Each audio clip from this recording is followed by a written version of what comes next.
What So what myths would you debunk? Because I know most of my audience, like, Mm-hmm. like, if, frankly, everybody don't want to own a business. You know what I Yeah. mean? So it's kind of like, um, and I even work a job myself, and looking to probably go a little bit deeper into corporate for Mm-hmm. next time, for as long as it lasts.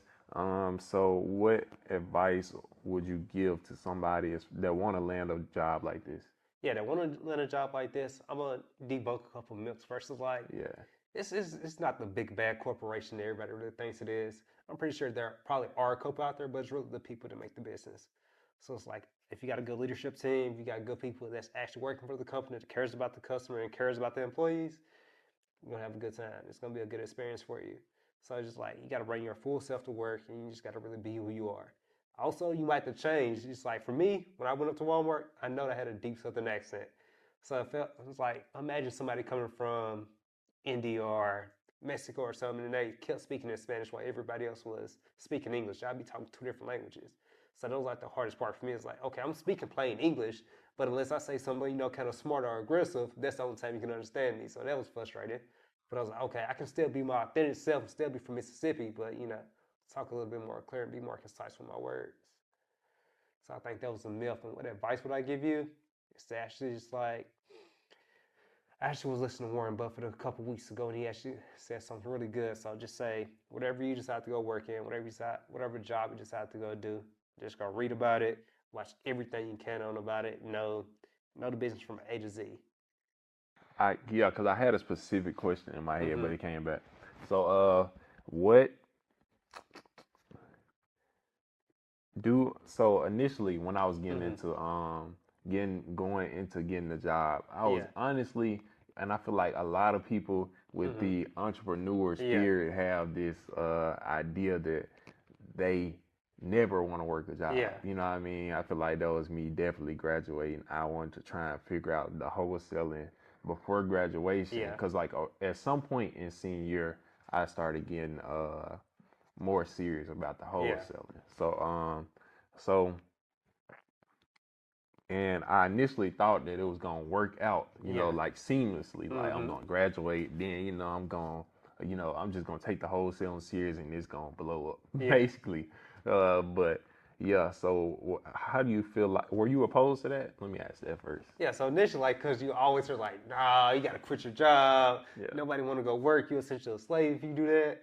And then it was like, at first I was like, oh yeah, I can't work. Nah, that's not me. It's like, then you also hear people on the other side. It's like, nah, yo, job really funds your business. So I was like, okay, you can try to get it out the mud, but think about how many people actually just, boom, I'm picking up, I'm going full out entrepreneurship and just do it from there.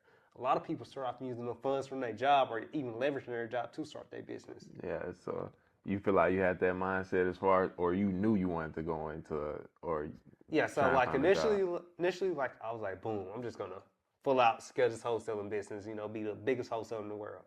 Then I was like, oh, what if I can actually learn a different piece of? What if I want to go pivot and actually go get a house? And then it's like it's harder to to get a crib whenever you're trying to do it purely based off being an entrepreneur versus being a W-2 employee. And then also it's like boom, whenever I'm doing that, I can use all the tools and everything else I'm learning and network of people that I'm learning from. It's like, oh, just since the time I've been in Bentonville, it's like, oh, this guy introduced me to this banker. This guy introduced me to, this person that does insurance. This guy introduced me to this person that actually has renovated all of his house over the 30 years he's been in Bentonville. So that should open up doors for me as well. So I like leverage my job to actually, help me in my real estate business. Yeah. So that's kind of what I want. I was definitely gonna ask, like, looking back, because like Mm-hmm. they say hindsight 2020. So looking Yeah. back, like, how do you feel like your experience when you did break down and Yeah. be like, okay, I'm gonna get the job, and then Yeah. like looking back at it, how do you feel like that was vital or beneficial to you, or this job has been beneficial to you as far as helping you become something that you wanted Yeah. to, like your So end like goal? since I've been in corporate America, it gave me different perspectives.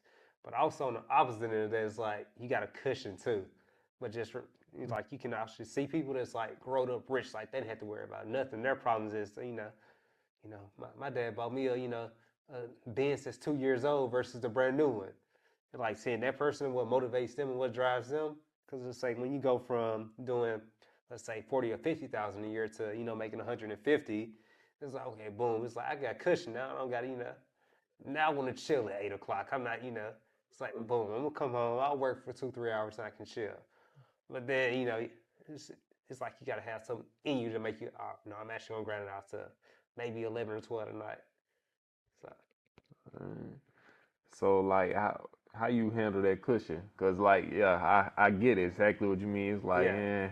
I ain't really gotta work or you may choose to not work as hard Yeah. because it's like okay, you got a job that's probably paying decent or just Yeah. it's just paying and it's getting you by and you know you comfortable Yeah. basically. So So I got a picture of Bruce's apartment posted up in the office as well as in my bedroom. And I get to see it because it's like right on my door whenever I'm leaving out. That's the apartment complex I grew up in. I grew up with less things. I didn't always get everything I wanted. So I had to actually work for them. It's like, just to remind myself where I came from. It's like, oh, it's like boom. And then I also remember like when I actually was going to college, I didn't have a car like when I initially went. So I had to work all summer and also during like the first part of my, first semester to get a whip. I'm going into the second semester of college. So I was like, boom. I just remember like, boom. Remember all them days you had to walk everywhere you wanted to go? I took a picture of my first car and also I just took a picture of myself with me and my friends walking the streets. So I was like, okay, boom. Remember them days, like, and don't forget. And also I just got like I just Googled a picture of a homeless person. It's like, this person didn't expect to be here. That could be anybody. yeah. So I didn't